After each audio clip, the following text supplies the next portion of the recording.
Welcome to episode 4 of the Agency Podcast. Today we are joined by Loukas Hambi, who's making serious moves in the creative agency space. Now his agency, Hambi Media, has become a go-to name for online stores looking to scale through creative content. And in this episode, Loukas shares his insights on how to scale an agency with a team of over 50 employees through considered company culture. He also reveals how he recently made headlines by selling a stake of his agency at a pretty sizable sum.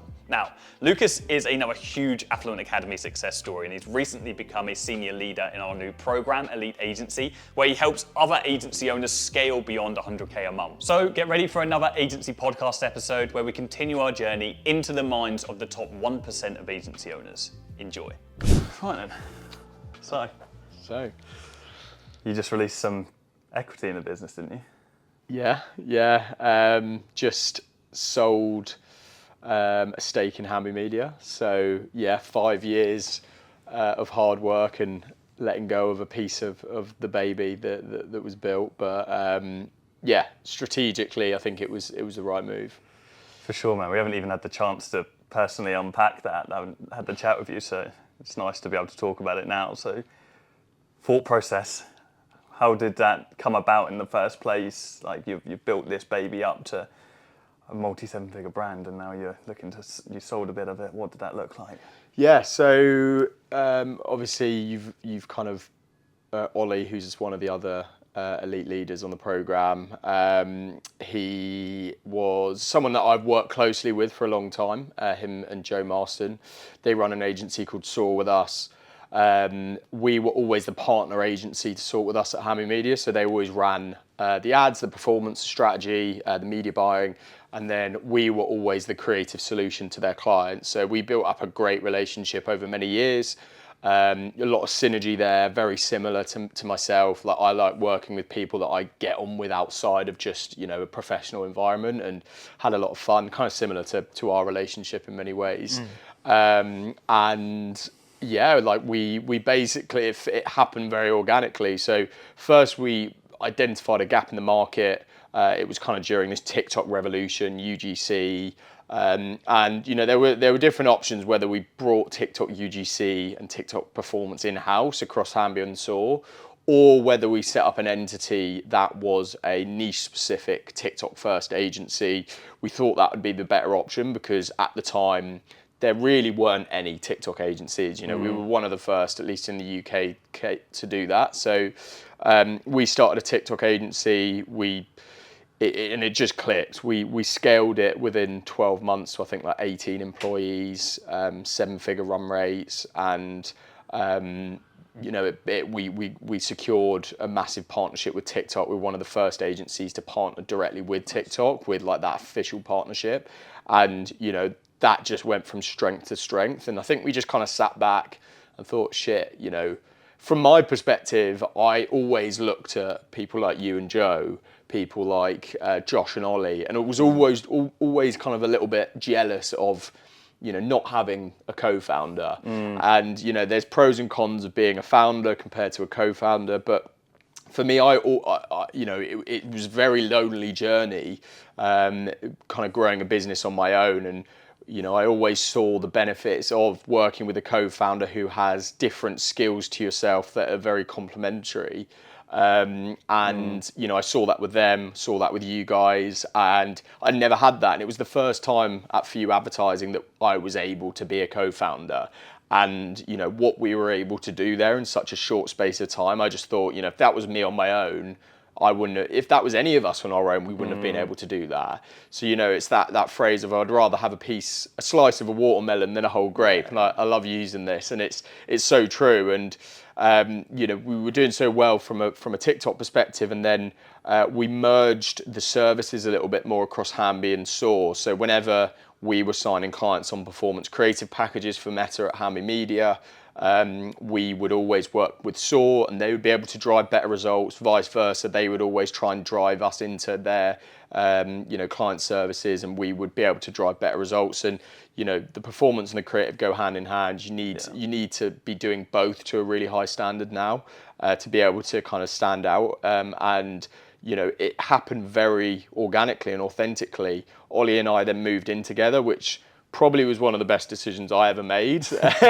Big statement. Yeah, just because, like, if I look at myself and how much I grew during that period, like I always lived with friends up until that point from university, and it was great. I loved it. You know, they were my home friends, but none of them they were all in, standard corporate jobs, which, by the way, I'm not saying is a bad thing by any means. You know, it's not at all. But we were just very much on different pages. And although socially they are like my brothers, there wasn't. We were all kind of working to different time zones and to different things. And when I moved in with Ollie and my friend Josh, who also runs a company, just being able to work closely with these people, us push one another, learn from one another.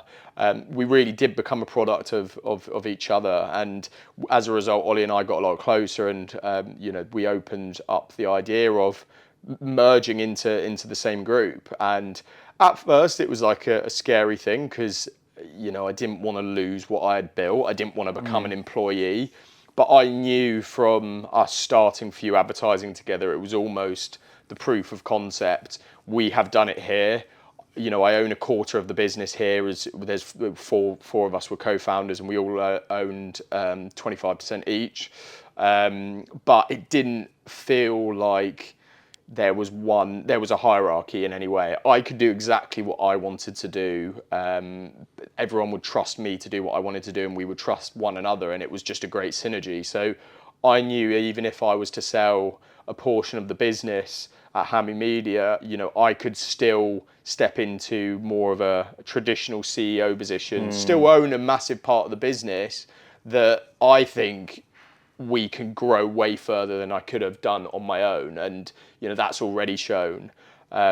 It was nice, obviously the payout's nice. Yeah. It's good to finally get a bit of liquid back from all the work that we put in over the years. I never paid myself much money over that time, and it was nice to finally get a reward for that and be able to invest that money into other ventures and things like that. But yeah, it's massively proven successful so far. I think we've grown in the last 6 months like 200%, Nice, man. and that was because of the merger and so have Saw from how we've helped one another. It's interesting. It's one of the things I've always observed about you, and I've said to you before, and I've seen you go from literally zero in the agency when you had not your first sales job, but you were in a sales, was it a marketing company, but you were in a sales-based role? Yeah, so film school, then went to a publishing company, but it was in the marketing department, Fine. Dennis Publishing. Cool.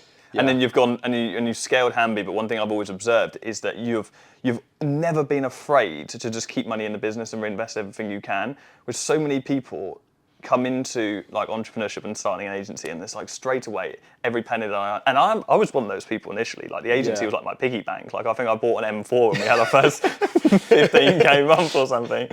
And so that was there's lessons there. But I've always observed from you that you've always been really conservative with the way that you paid yourself, and maybe it's to do with the fact that the agency you've grown with it being a creative agency is very expensive, and you've been aware of that. But I'm interested to know did you have anyone teach you about business before? Where did you learn that acumen from? Because I think that's quite rare in this space, and I would definitely say it was one of your unfair advantages in scaling so quickly. Yeah, for sure. I think patience is one of the biggest things you can have in business. I think a lot of people make the mistake of taking too much money out too soon. They get their first taste of success, and they almost back themselves into a corner because capital that they could reinvest into the business to scale quicker, they take out of the business and spend it. So I don't remember ever being taught that.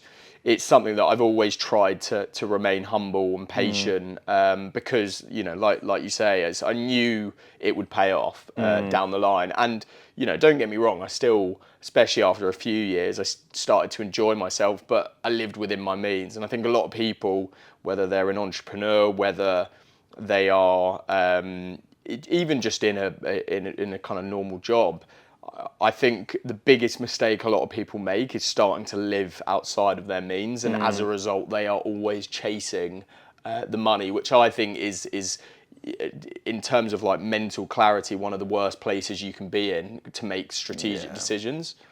Yeah, it's you have to be focused on what most agencies are who are successful, which is getting great client results and making sure that your service is tip top and that you're smashing it there. I mean, you originally were an ad agency yourself, right? And then kind of merged into creative over time. Like, so you kind of found or stumbled through the what is now your service, with Hambi being like one of the best creative agencies in the UK. So how did that happen? Where did you originally start, and what did that transition look like? Yeah, so I'm like a big believer of following your happiness. It's almost like that idea of ikigai, you know, finding something that you are really passionate about, something that the market needs. And, you know, for me, I tried ads. It wasn't something I really loved or enjoyed. I was a creative. My unfair advantage was that I went to film school. I understand storytelling, you know, all of these elements of creative that I could bring into digital. Like everything I learned from you through your course was all, you know, accompanying that with what I know through creative and storytelling. I was able to kind of marry together. And I think that is just what I was passionate about and enjoy. And fundamentally, those that really love what they do are going to outperform those that don't. You know, when you hit that first stumbling block, that first hurdle, you're going to fall, and the person that really loves that thing is going to be resilient and fight through it. Yeah. And I think because I loved what I did through the creative and really listened to what I enjoyed most was why that worked well. And I think, you know, another thing is just really tapping into your unfair advantages. I think like everyone in business has them, even if you have to create an unfair advantage. Like for me, I love cars, I like cars, but I wouldn't say I'm like madly obsessed, madly passionate about, you know, cars, but I worked in automotive advertising. So almost my like leverage going into the market after I did your first ever course, the social media marketing school, was, okay, the market is competitive, obviously nowhere near as competitive as it is today, but the market's competitive. What can I do to leverage in comparison to others? And if I go after the automotive market, I can say I've worked with all these huge automotive titles like Evo, Auto Express. I can say I've been in that industry, I understand that industry, and that was an unfair advantage for me. And the other one was obviously, you know, creative and understanding creative. So I think people need to have a think about that. You know, it can be a small one, but what are those unfair advantages that you can leverage today in your business? Yeah, 100%. Many people just go blindly for, I don't know, someone like what I'm doing or someone else, or then someone might watch this video and just try and think, oh, I'm just going to replicate a creative agency, but it's so true. It must have been really hard when you first started hiring a team and then coming off the tools yourself and then stopping from creating that. Was that hard, or were you quite done with it by then? Yeah, it's a good question. It's a battle I have internally like all the time, and I think naturally any founder, CEO will go through this, where what you started doing, you know, you'll slowly move away from and be doing the stuff that maybe you don't enjoy. But I was very lucky that I also really enjoy leadership and management and operations and strategy. So I you know, it was quite an organic transition, but it was difficult. And I think there was a period where I definitely did a bit of hybriding across the two, and you know, it's just about like scratching that itch. Like for me, I still occasionally get involved in certain aspects of the business that probably I shouldn't do, or you know, isn't going to be optimal for the business. But I think it's important to scratch those itches to stay motivated in like everything that you're doing consistently. You know, it's like us starting this passion project together. For me, doing some of these other side things really kind of helps fuel my motivation in the agency, because it gives me that breathing space to come back with a fresh mind. Yeah, 100%. I couldn't agree more. You need that perspective to gain hindsight over the stuff that you've been working on before. Yeah, for sure. So you obviously the merger's been great, and that's all exciting. There's a huge growth path ahead of that, but you still single-handedly managed to build Hambi Media to 100k per month plus agency. What would you say were the biggest challenges that you faced in getting to 100k a month? To be honest, for us, we really struggled to get past that 35k mark. We kind of just kept hovering around there for I think over 12 months, and we just couldn't break through. And I think really, the biggest issue, if I look in hindsight, is not being consistent with our services. I think being a creative focused service, we would say yes to anything and we would adapt our packages for anything. And as a result, the team that we had weren't optimized to do a service because everything would change all the time. Their SOPs would change, efficiency, there'd be such a lack of efficiencies, and you couldn't really master a service because the service is consistently changing, and we almost had every client on a slightly different package. So I kind of made a decision to pick a lane and stick within that lane and really become experts in that, which is when we transitioned into performance creative rather than doing organic, doing brand videos, doing all these different things, and really becoming a master at that one thing. And then you can start introducing some of these other services once you've really mastered that one service. Because what that meant was I could become great at that one thing. I could build the best possible operations around that service, so it's not only efficient and profitable, but we're getting the best possible results for our clients. And then you're constantly learning and optimizing because you're doing the same thing multiple times for multiple different brands and industries. So I think that was a big thing. I also think another one is not being at the mercy of the client. I was in many ways I just became a bitch to the clients that we worked with. I remember clients would treat the team, certain clients that we had were fucking nightmares, and they were horrible to the team. We didn't put the team's personal happiness first. We just cared about the money, and as a result, in hindsight, we weren't producing the best possible work because the team weren't happy, the team weren't motivated.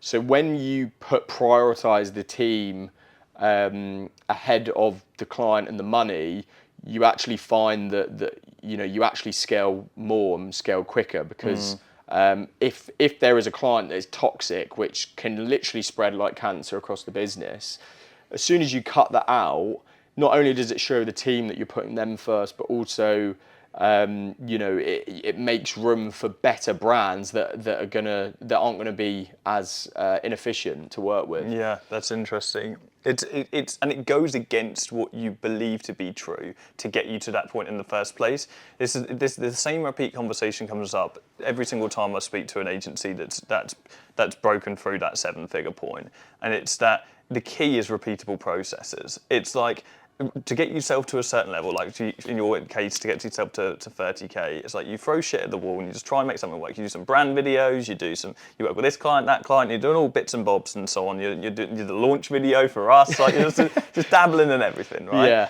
And then it just becomes the point where you're okay, well, I can't physically grow this team, or everyone's mindset. It's not scalable. You're too compartmental. You can't compartmentalize everything, and so you have to create a repeatable process. You have to focus on one thing, and then you just and the key is identifying that one thing and then stick to it. But I love what you just said about the team and really making sure that you're prioritizing the team, because everyone talks about prioritizing the client. Everyone talks about the client's best thing and reducing churn and all of that. But actually, beyond a certain point of scale, team will make or break your company. Oh, massively. That's the thing. It's not me, it is the team. I know that's a cliche, but it's so true. Without the team that we've built, without finding those A players that you look after, there is no company, One thing I admire about you guys at Hambi is that you've always had such a great company culture.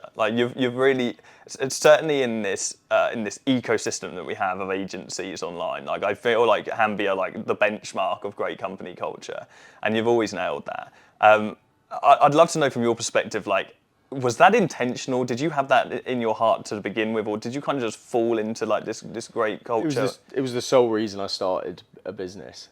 I was very lucky. I grew up, I had a granddad who had a fairly successful graphic design company. Sadly, he died before I ever was able to start the business, but I remember growing up and seeing his company culture. Like, he had people in the business that were there for like 20 plus years, really loyal people. You know, there were situations where he would pay people when his business was struggling personally, and he would pay off their mortgage, you know, and he just created this culture of empathy, and it just shone through. You know, growing up, it was just so apparent. And that was what inspired me to start a business, not because of the money, not because of anything else. It was like, I love this idea of almost building this culture, this team, this unit that come together to build something great. So that was 100% intentional. That was almost what I wanted to grow the business around, and make sure, you know, we set strong culture pillars and values, make sure we're doing fun team incentives and activities. And I think, to be honest, you know, there's a lot of companies that do that. I think one thing we did probably better was just we documented it. You did, and it's all over socials, and it's like, I love it, man. I think like, if that was your mission to set out, I mean, and we're all still really, aren't we? Just so at the beginning of our business so journey, true. like, regardless of like, I always talk about like, once you've got a certain amount of money in the bank, you've all just got money, and it's just how it is. But like, as far as business is concerned, like team scale, operational, like, we're very small companies, broadly speaking. Like, the whole agency industry is small. There's only a small pocket that are really international. But right now, you have achieved that thing. Like, you have achieved an incredible company culture. And do you feel like that, or are you quite critical about the way you perceive the company? Like, Yeah, no, I appreciate that. I think the thing with culture, and this, I remember saying when we were at 5-10 members of staff, I don't get why big corporate companies have such shit culture, but I understand it more now, because I mean, we're nowhere near that level. But how many team members are you? got about 26 at Hambi and about the same at Few Advertising, so about 50 across the two, and I think about 40 at Saw. So in the whole group, so like just over 100. But you know, culture is something that you've almost got have to keep a very, very close eye on and finger on the pulse with. Like, we have a culture leader now within the business. It's something that we are constantly analysing, because all it takes is one person. Do you have a single head who's just their Well, they alongside some other responsibilities, but yeah, they are responsible for driving the culture, incentives, personal happiness, things like that. What does that look like? So we do client satisfaction surveys. They speak to people individually to look at, okay, what would you love to see in the culture? We give them budgets to be able to organise team socials and like quirky different things that we could do within the team. We also have like roadmaps for like company benefits. So we've just rolled out like a weekly kudos bonus scheme, which is like where team members give kind of these vouchers to what you get a set amount of vouchers every week. You can give them to one another, and it's all done through a Slack channel for good work, alignment with culture pillars and things like that.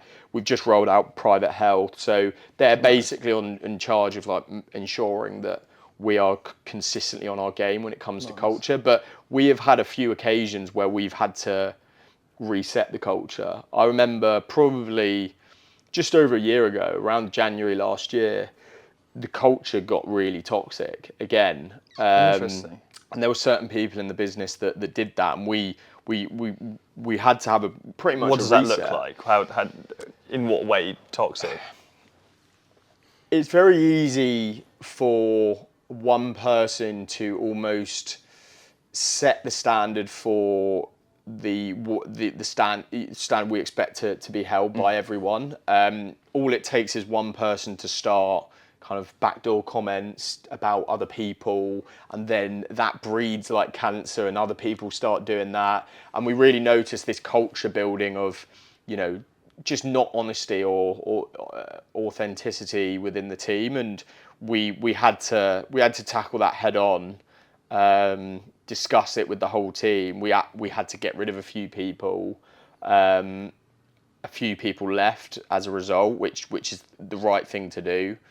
to happen, and we basically had to have a full-on reset. And we changed our whole hiring process that it is fully aligned into questions that focus on like our culture pillars. Like skill set is really important, but the questions around those culture pillars and values are really important. And an example would just be, so extreme ownership is one of our pillars, and that's basically, you take full ownership and accountability of everything you do.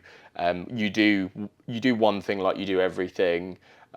If something goes wrong, a failure, lean into it, own it, and take it as a learning, as a positive, but don't blame external factors, basically. So we'll ask a question explaining that culture pillar and say, can you give a time where you've demonstrated extreme ownership in one of your previous roles? So that's kind of, the approach we take with at least first interviews, from a cultural perspective, which I think is really important to find the right people and know the type of people you want in your business, because it's very easy to upskill someone when it comes to skill set, but it's very hard to change someone's mindset. Almost impossible, I've found. A lot of people talk about A players, and they talk about and mostly when people talk about A players, they talk about people being good at what they do. Have you found yourself in a position where you've turned away A players because they don't meet your culture expectations? Yeah, I mean, it's a weird one. I would view an A player more as someone who is very good at what they do, but they go above and beyond, and they are hardworking and dedicated and passionate. Like, I think I've met people that are just so talented from a skill set perspective, but I've not seen them as an A player because they almost are, they're of the mindset of, if you're in a corporate environment, you can kind of get away with doing the bare minimum to a decent level, but you're not really pushing yourself. You're not putting yourself in uncomfortable situations. For me, an A player is someone who might not be in the top 1% of what they do, but they are dedicated, they're passionate, they are holding other people accountable to the same level of standard that they hold themselves at. They are always craving more and craving to be better and grow and develop, and not being comfortable in their day-to-day. I think it's so nice when you have someone, when you just hire people. I think it's important. I mean, I would stand corrected if you believe otherwise, but I believe at least it's impossible to have an entire team of A players at least for a certain level.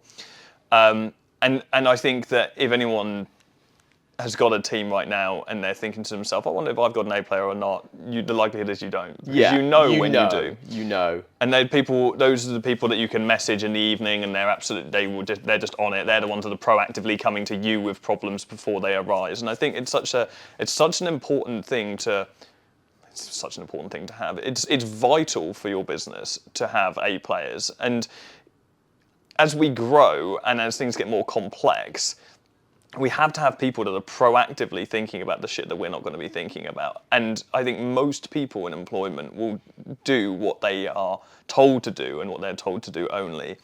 And so when we're trying to look for those individuals, do you have a process that you use in order to try and identify those kind of people? How do you attract those kind of people into the business? Because it's an attraction thing, right? Yeah. It's not, you can seek and poach those people, but without speaking to them, you don't really know what their attitude is like.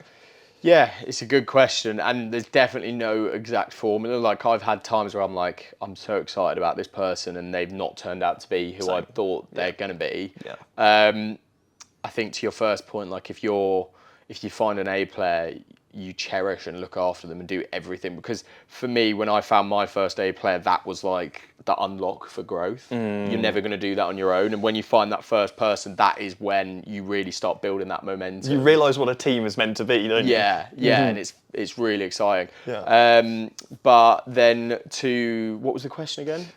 It's how are you attracting those people? So again, it's like I think people position like hiring and recruiting in the wrong way. I think it needs to be treated in the same vein as like finding clients. That we're selling ourselves to individuals that want to work at our company through our social channels. We need to sell that like we would with a client. So I think a big one for us is really expressing that culture through our socials, showing the great work that the team do internally, showing, spotlighting individuals within the company, the cultural incentives we're doing, the great work we're doing for brands, because a lot of the time A players want to be around other A players, and if they see that you're kind of projecting that through other people within the company, it's likely that they're gonna see that and want to be a part of that.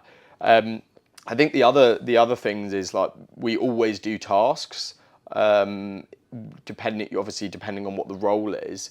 And we're always looking for, we kind of have a scoring system in place for, different, for each question, as from 1 to 4, and we score things from 1 to 4. And from my perspective, like one thing that we really like to look out for is like people that just think slightly differently. That's why volume is important, because if you put 5-10 people through a task stage, there's likely going to be at least one of those that like thinks completely different to the rest. It's likely 60-70% of those are going to have a very, very similar setup in what their responses are, in what their task is. So if you can create a task in a way that opens up opportunities to identify that, I think you're onto a winner. But then the other thing is just lead by those culture questions. I think that is so important. Questions around mindset. Another thing I look at, there's a great article called "How Losers Exist, Don't Hire Them," and it's true. It's I think if you can identify those that go above and beyond in their day-to-day life, not just professionally, they're likely going to do it professionally as well. So what hobbies, interests do you do outside of work? If you can really see that someone does something quite cool and interesting, they're passionate about things other than what they do professionally, I think that is also a great unlock. And I know we've had arguments about this before, or in terms of what the best approach is. I don't think there's a right or wrong, but I also really like people that have side hustles. Yeah, interesting. And I think that, it probably is likely, like you say, that person's going to be at the company for a couple of years before they maybe jump ship and do their own thing. But I think it shows a lot of potential in someone that is proactive in their approach and hardworking. I think I changed my mind about that.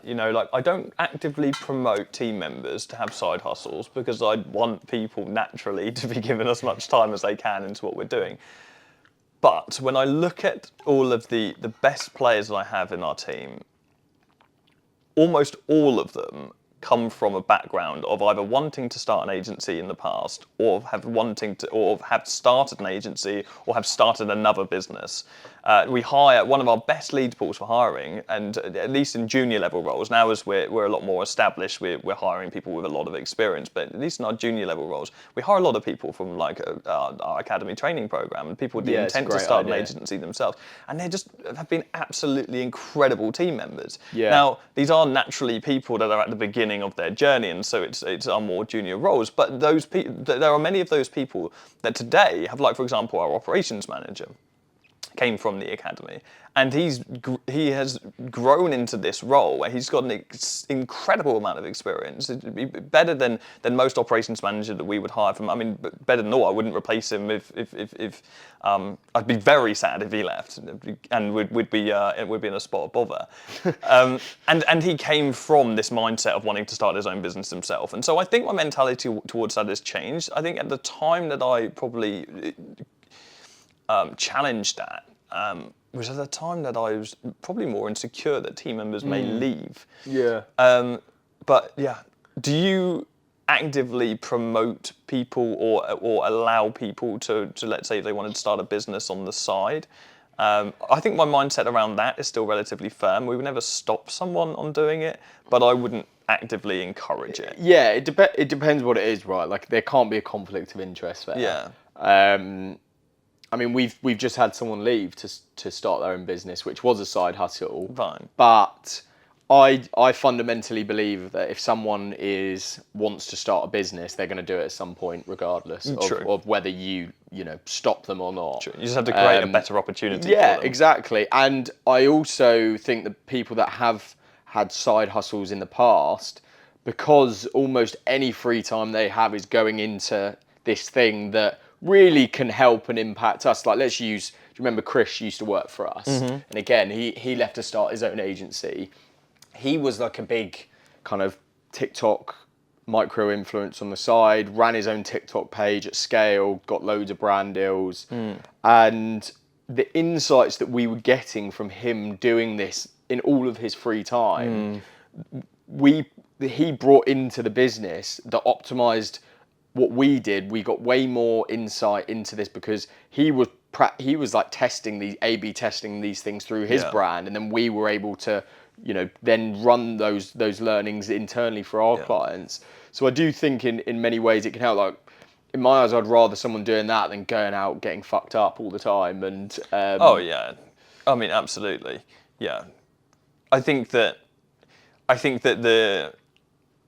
the ultimate is if someone was compulsively obsessed with developing something in their personal life. Maybe they're an athlete. Yeah, exactly. What you're really just looking at is that sheer utter determination to be great at something. Isn't it? And that's I think what most people who start a business really want. Yeah, we want money. But I don't think that. Well, it's not that I don't think. I just know that the money motivation alone can't get you to the place you need to get to, because there's too much sacrifice you have to take to get to the position that we're in. We were just before off camera right now. I just looked at you and I said, "When did we get so busy, man? Yeah. When did life get so busy?" Because I can remember at every stage of our growth and every stage of me knowing you, like, it just feels like every single time I see you, life is a little bit busier. What happened to the days where we were filming you fucking with cereal boxes in a park? Exactly. And it feels, and maybe we felt the same back then. But I feel like life, it gets busier and busier, and you make more and more sacrifice. But you've just got a bit of money in the bank, which is nice, and that makes it easier. But like, that loses meaning very, very quickly. And so I think you have to be obsessed with growth and just being really great at something, and whether that's impact or whether that's just delivering good service, or whether that's creating the best creative out there. If you don't have that, then you're not going to be able to build a successful business. It's not about the amount of emails you're sending a day or the amount of cold calls. It's like that daily obsession with just like being the best. What out of interest, because I completely agree, and I think when you get to a certain level you realise it's not just about the money, but I think up until that stage of like when you're comfortable almost, and you've got that barrier there, it is all about the money. So like, what do you think is the amount of money that someone needs liquid to stop worrying about that? Not that they could live off that amount of money and continue forever, but it's a question I've always asked, like, what is that baseline of, okay, this amount of money liquid or even within the business to at least have that feeling a little bit more comfortable where it's not just about the money anymore? I think that it's different for everyone, but for me it was $1 million in the bank. When I did that, I was like, okay, now I'm cool and I can screw up. I think, but more so, it was less because I lost personal money motivation when I knew how, and people shun me for saying this, but when I realised how easy it was to make money, and by that I mean, you just have to make. I deem sacrifices very easy now. In the light of the last 30 days, I've worked 15-hour days every single day and sacrificed every single personal ounce of my life, to the point of my girlfriend's looking at me like, Jordan, like you need to sort this shit out. Like this is not good. Like, we haven't spoken in a week apart from what you're working on, and I'm just like working, sleeping, eating, and so on. So I know now that sacrifice comes easy when you've done it over a period of time, and when you do that, it is relatively easy to make money. And so I know I can continue making more. I think I learned that when I hit my first 100k month, or maybe even a little bit less than that. And so then it stopped being about, okay, what can I do to earn more money? But personally, it was when I hit $1 million in the bank, I had realization that like I could screw everything up like multiple times over. Like I could have loads of team members leave. I could have like customers, for whatever reason, like complain about something god awful that happened that I had no control over because a team member messed up. All these things are impossible situations, but those situations could happen, and I would still be absolutely fine. I can sustain the business's expenses for over a year, you know, and so I think that is when you really get the true freedom to make proper creative decisions in the business, and that's when you really start to make the decisions that make you grow. Because beforehand, we're quite adolescent in the way that, in our understanding of how business works and how we make money, in the sense that we only before we have complete freedom of our own choices, we only have the capacity, at least from my experience, to model other people. We're like, okay, I want to hit 10K a month. Let me see what other people did to hit 10K. Oh, that worked. Oh, I hit 100K a month. Let me do what other people did to hit 100K. And then they do that, and it kind of works. And yes, you have to introduce your own personal thought along the way, but you are just taking snippets of information from all over the place. And I think then there comes a certain point in business where you no longer need to do that, because it's not like, right, what's 500K a month, what's $1 million a month? Some people it is, but like I think most people, it's like you get to a point where you then just start to be able to have the freedom of expression enough to make choices that you weren't previously confident enough to make, because you were a slave to finances. So true. Yeah, I would agree. I think that's that gives you that element of, you know, risk that you can try things, you can have fun with it. I think like 100%. People are so terrified by failure, but like, how many failures have you had? Have I had? Loads, fuckloads. Like I've started ventures in the past. I've, you know, tried things in the agency that just have not worked. But like, people view a failure in a really negative way. But we've promoted this culture at our businesses of doubling your rate of failure, because it is the best possible way to learn. And it's the same thing like Jeff Bezos says this all the time. Like, how many failures have Amazon had? They're launching new things all the time, and all he needs is 1 in 10 of those to hit that is going to pay for all of those failures tenfold. And then also, it's like, if you fail, really kind of treat it like an experiment. So you have a hypothesis, you measure it with certain variable, and if it doesn't work, great. We've learned something from that. The insight we've taken from that. You know, if this venture doesn't work that we're going into, that's fine, because we would have learned so much about a different industry and you know, lots of other ways of working that we can then apply that to the next thing. Of course. Every single time. The catalyst, or the key to that, is actually having enough initiative to track the shit that's going on. Yeah. So it's like, you can't go into something blind and not be able to you need to document, you need to analyze, you need to look at every single ounce of data and every number that you can, and then you need to have the critical thinking ability to analyze that and be like, okay, where did I screw up here, and find out where that leverage point is. And I think that's where a lot of people feel like fall short. But it's like, these lessons come in every single, like, in so many different industries. I mean, look at trading, for example. Like trading, you're not trying to win on every bet that you make, right? You're trying to win a small percentage, and a small percentage compensates for all the losses that you've made elsewhere. Whereas the only reason people struggle with that in business is because emotion is involved. And so, like, you have to realize through repetition of failure that your emotions are completely irrelevant. Your business doesn't care about the emotion. It's about the way that you react and learn from those things and adapt to the next thing. Like, I welcome failure so often, and things don't go to plan all the time. Yeah. Like, more often than you think. It's also that people just are too scared about what other people think. Oh. Like, no one actually cares. Like, you know, No. I heard this phrase once. It was like, no one cares about that spot on your face because they're too worried about their own. And it's so true. It's like, you think that if you start something and you put it out there and it doesn't work, that anyone is really going to be giving a shit. Like, no one actually cares about you and what you're doing. No. And I think people are too obsessed with what other people are going to think. Yeah, 100%. 100%. People care to make one comment and then they forget about it the next day. Like, it's and that's such a, I mean, it's such a really infantile way of seeing things, isn't it, really? If your own growth and your own success is limited by the thoughts of other people, that's really public enemy number one. And that's the thing that you need to, that's probably one of the biggest things that you have to deal with from 0 to 10. But getting from 10 to 100 is about critical thinking. It's about being able to fail, but it's also about being able to fail at the same thing a number of times, because it's like, from 0 to 10, we do a bit of cold calling, do a bit of emails, send a bit of DMs, maybe on some ads, maybe do some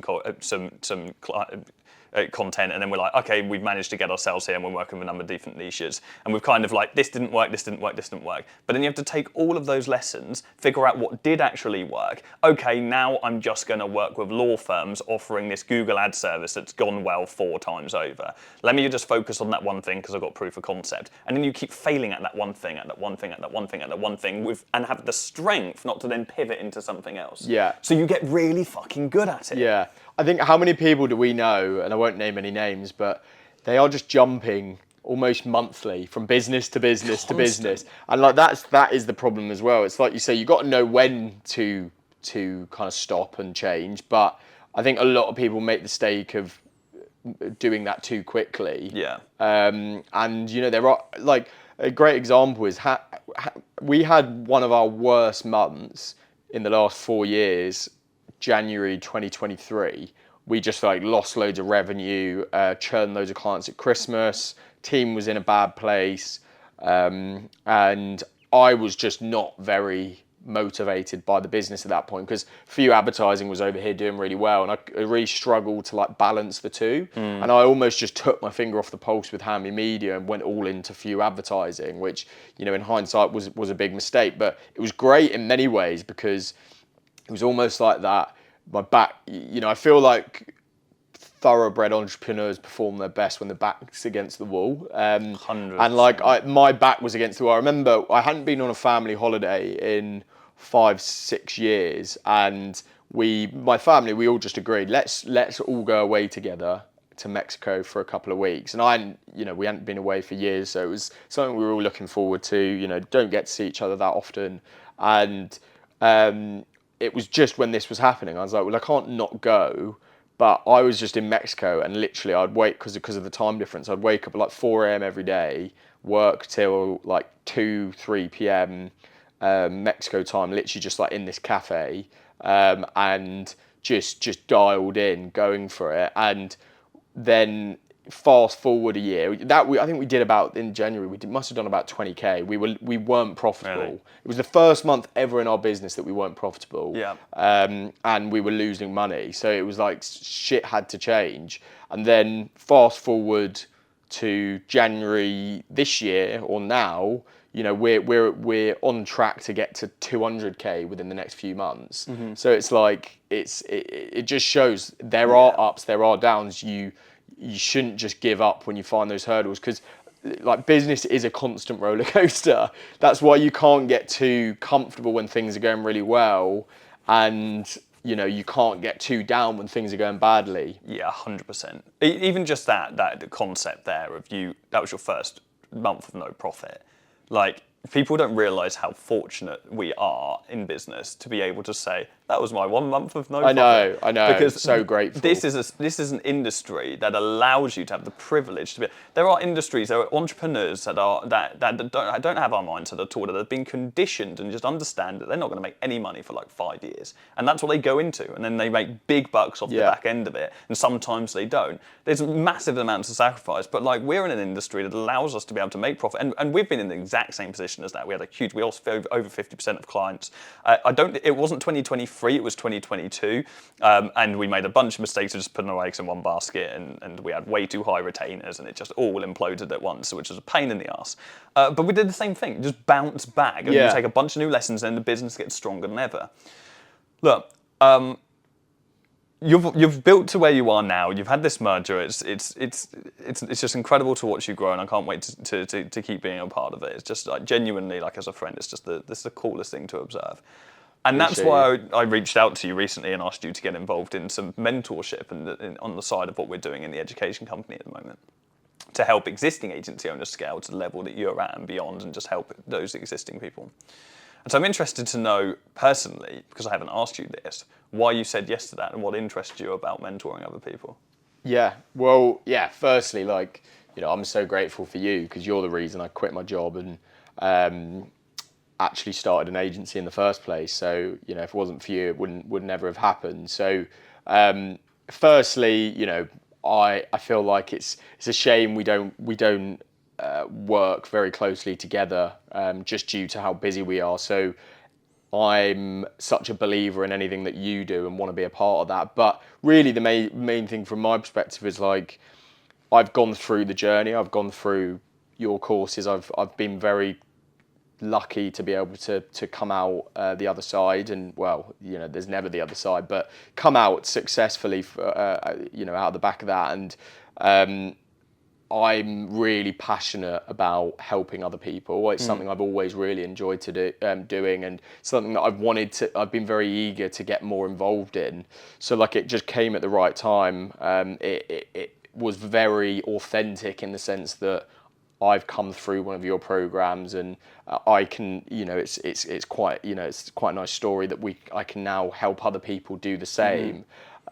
So for me, it's just like I have a real passion to help others that were in a place that I was in, and be a part of what will be fundamentally like the best agency program in the world. Of course, man.